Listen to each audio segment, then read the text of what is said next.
खड़े हैं, साक्षात नारायण, और किसी से नारायण ही रूठ जाए तो फिर उसको कौन मनाए। कर्ण जब युद्ध मैदान में जा रहा था ना, बहुत ध्यान से सुनना, कर्ण दानवीर था। कर्ण से दान मांगने के लिए स्वयं इंद्र ब्राह्मण का वेश धारण करके आए। कर्ण सूर्य पुत्र है, उसको कवच कुंडल सूर्य के द्वारा मिले हैं। जब तक उसके कवच कुंडल नहीं जाएंगे तब तक कर्ण का वध करना मुश्किल है। इंद्र ब्राह्मण का रूप बना करके गए, और कर्ण की विशेषता कि ब्राह्मण जो मांग ले सो देता है। इंद्र ब्राह्मण का रूप बना करके गए और बीच युद्ध मैदान में आकर के कर्ण से कहा कि मुझे दान दो, दान दो। कर्ण कहता है क्या दान देना है। तब कर्ण का जो सारथी था वो कर्ण को समझाता है, बोले महाराज दान देना, महल में जाके युद्ध मैदान में दान की कोई प्रथा नहीं है। खूब रोकते हैं लेकिन कर्ण नहीं मानते। बोले क्या दान चाहिए बताओ। बोले तुम्हारे कवच और तुम्हारे कुंडल ये बहुत बहुमूल्य हैं, इन जैसा स्वर्ण हमने कभी नहीं देखा, हमको यही दान में चाहिए।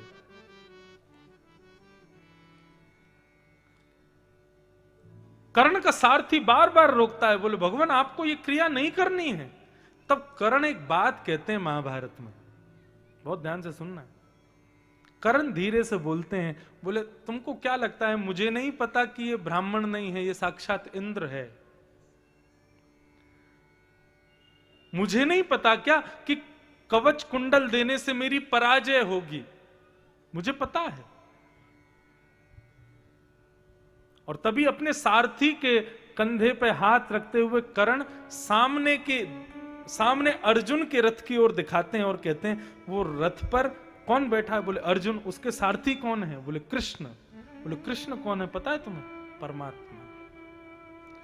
और सारथी परमात्मा जिससे नाराज हो वो कितना भी प्रयास कर ले वो बच नहीं सकता।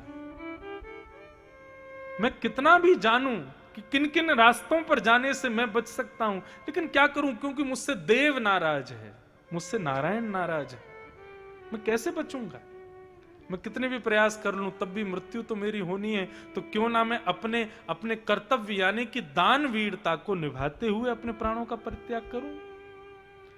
और जानते हुए भी कि ये इंद्र है परंतु ब्राह्मण के भेष में है, तो भेष का सम्मान करने के लिए कर्ण ने अपने कुंडल और कवच उतार के दे दिए। महाभारत में 3 का हैं, ऐसे का दोबारा हुए नहीं। पहले कर्ण, दूसरी कुंती और तीसरे कृष्ण। ये 3 का अद्भुत हैं महाभारत के। प्रत्येक व्यक्ति ने यदि अपने जीवन में 5 बार अग्नि आती है जीवन में। अग्नि मतलब ऐसी परिस्थिति आएगी कि या तो तुम मर ही जाओगे और सारी हार खोर बैठोगे कि अब कुछ नहीं कर सकता मैं। ऐसी स्थिति 5 बार आएगी ही आएगी जीवन में। इन 5 अग्नियों को यदि किसी ने ताप लिया, ठाकुर जी उसको स्वीकार करते हैं। आप कभी कुंभ के मेले में सिंहस्थ लगा था ना यहाँ उज्जैन में, कुंभ में कभी जाओगे तो आप देखोगे संत महात्मा अपने चारों तरफ वो अग्नि लगा के और फिर बीच में आसन करते हैं, उसको पंचाग्नि तापना कहते हैं। सन्यासी उस अग्नि को कंडे में जला करके तापते हैं, लेकिन गृहस्थी के जीवन में तो परिस्थिति के रूप में पंचाग्नि आती हैं। सबके जीवन में अलग अलग आती हैं, आएंगी जरूर। और ये पंचाग्नि ही हमारी 5 परीक्षाएं हैं। कर्ण के ऊपर एक किताब एक लेखक ने लिखी है, उस किताब में कर्ण ने जो 5 अग्नियों को तापा है उन सबको लिखा गया है। उस बालक ने जन्म लेते ही पहली अग्नि को तापा, क्या कि मां ने उसका परित्याग कर दिया। अद्भुत है कर्ण का प्रसंग। तो कहने का अभिप्राय केवल इतना है कि देव नाराज हो जाए यदि, उस व्यक्ति को कौन बचा सकता है। इसलिए लक्ष्मी को कभी भी दाव पर मत लगाना, क्योंकि लक्ष्मी दाव पर लगेगी तो देव नाराज होंगे। और एक बात और कहूं, लक्ष्मी दाव पर लगाने का मतलब केवल लक्ष्मी को सट्टे में प्रयोग करना, लक्ष्मी को सत्ता में शर्त में प्रयोग करना आदि नहीं है। लक्ष्मी का असद व्यय करना, वह भी लक्ष्मी का असद व्यय भी आपके पाप का कारण है। असद व्यय मतलब गलत स्थान पर लक्ष्मी को दे देना। आपको पता है सामने वाले व्यक्ति को यदि मैं लक्ष्मी दूंगा, धन दूंगा, तो ये व्यक्ति इस धन को लेकर के जाएगा और जाकर के भक्ष भक्ष खाएगा, दूषित भोजन करेगा, दूषित पिएगा, और इसके कारण से लक्ष्मी गलत जगह जाएगी। ऐसे व्यक्ति को धन नहीं देना चाहिए।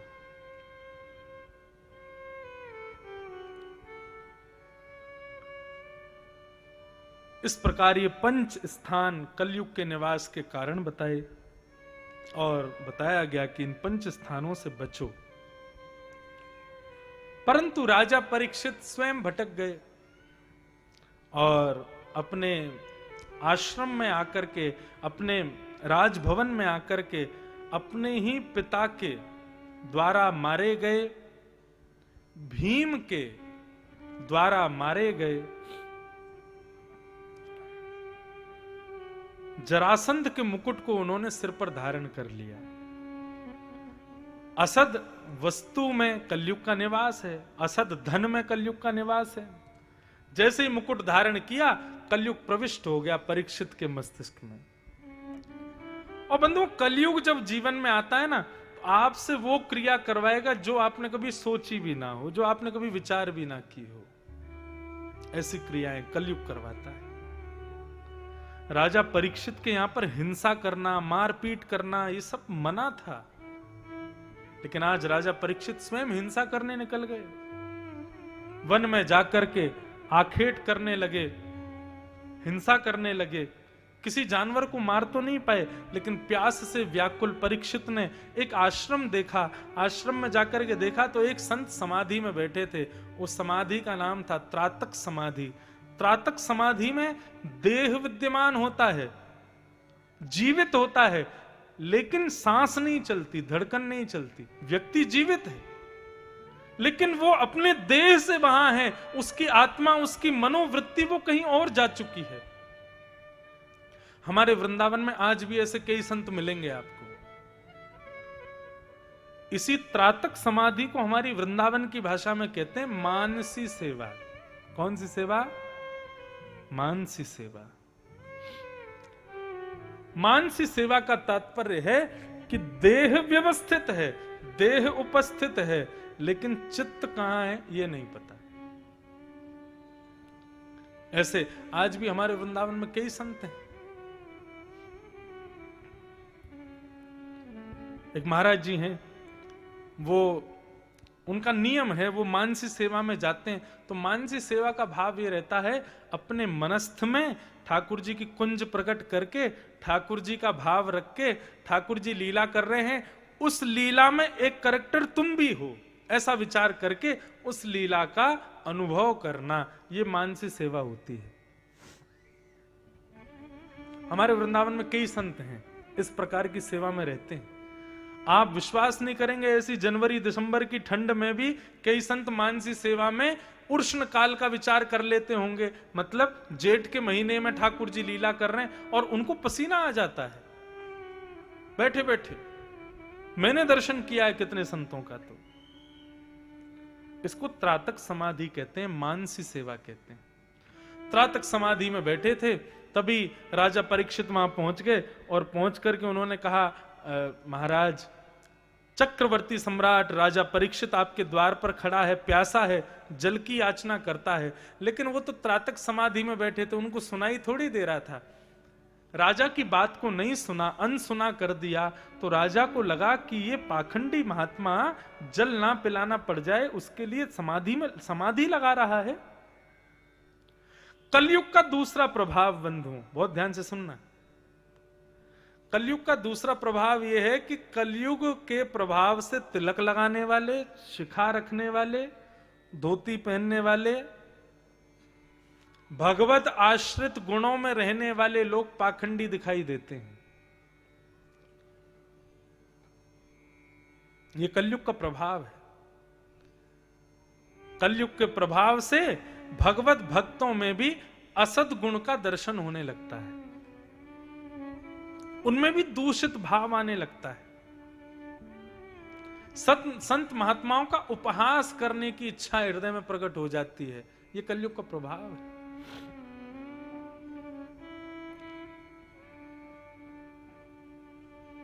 राजा परीक्षित ने अपना अपमान मान करके शमीक ऋषि के गले में मरा हुआ सर्प डाल दिया।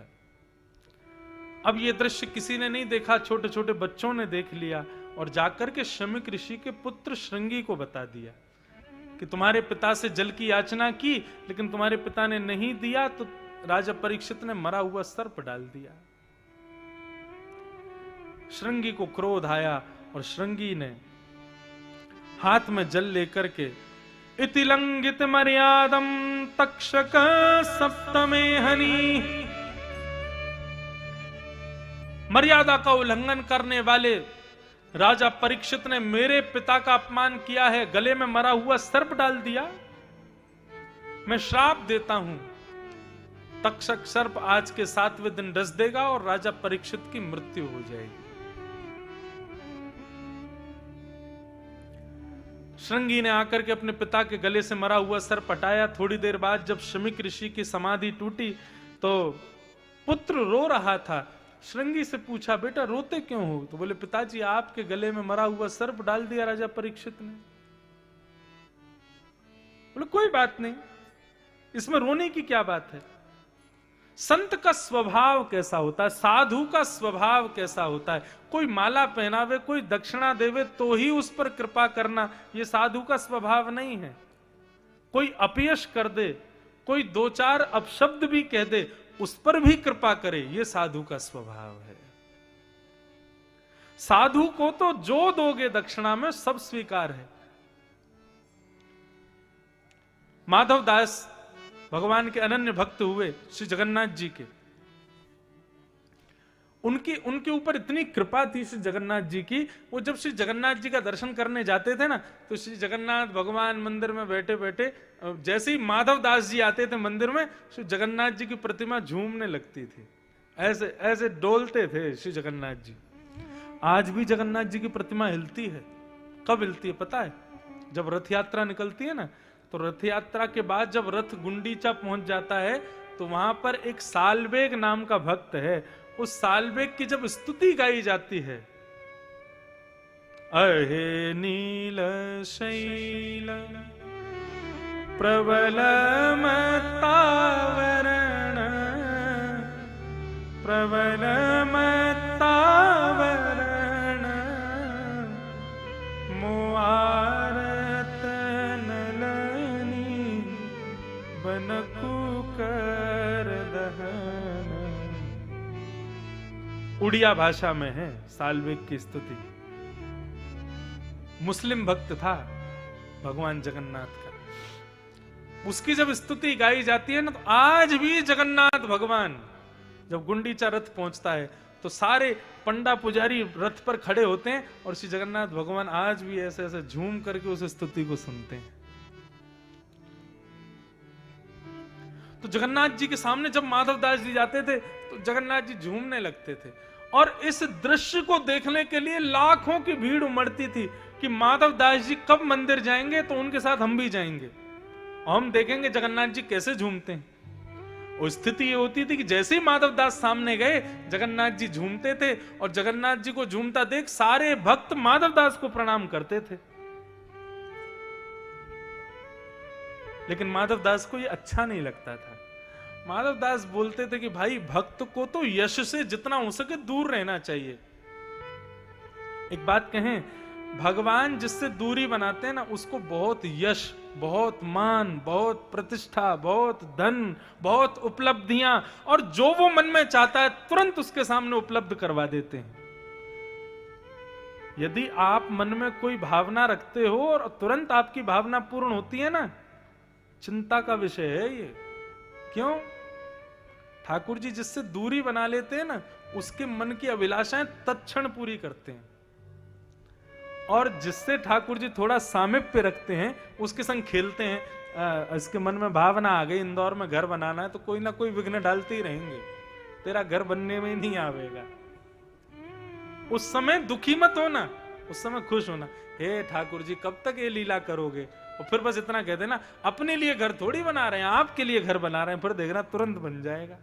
ये ठाकुर जी की लीला है, ठाकुर जी की क्रीड़ा है, हम ठाकुर जी के खेल हैं, वो हमारे संग खेलते हैं। लेकिन लोग इसको आपत्ति विपत्ति शनि की महादशा और ये सब चीजें जान करके दुखी हो जाते हैं। नहीं, ये जीवन में आने वाली विपत्तियां, रुकावटें, आपत्तियां, ये सब ठाकुर जी की क्रीड़ा है, ठाकुर जी का खेल है। जैसे दो मित्र होते हैं ना, एक मित्र कुछ अच्छा कर रहा हो, दूसरा मित्र उसमें टांग अड़ाएगा, उसको घेरेगा, उसको नहीं करने देगा, ये मित्र का स्वभाव होता है। ऐसी ठाकुर जी का